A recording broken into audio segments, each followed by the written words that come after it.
เขมรเผาทั้งวี่ทั้งวันนะครับกะที่จะเผารั้วรวดหนามทหารไทยยั่วยุทหารไทยทุกวันนะครับแต่ว่าล่าสุดนี้นะครับไม่เป็นอย่างนั้นนะครับลมเปลี่ยนทิศกลับมาเผาบ้านของตัวเองนะครับไหม้บ้านของตัวเองเป็นที่เรียบร้อยชิบหายเลยทีเนี้ยทุกคนอย่างนี้แหละเขาบอกว่ากรรมตามทันนะครับตลกร้ายมาก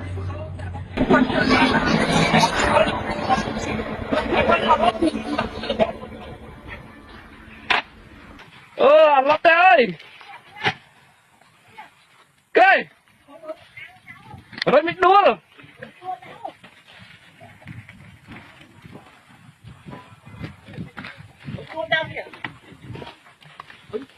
mình đua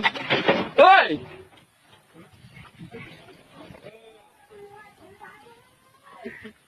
nhầm ra đây cái lò luôn hả lò nó chạy trừ pha một lần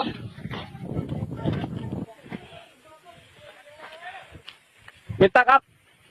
luôn thái cái gì này chặt tắt ơi chặt tắt ơi mình tắt lươn này ta mình tắt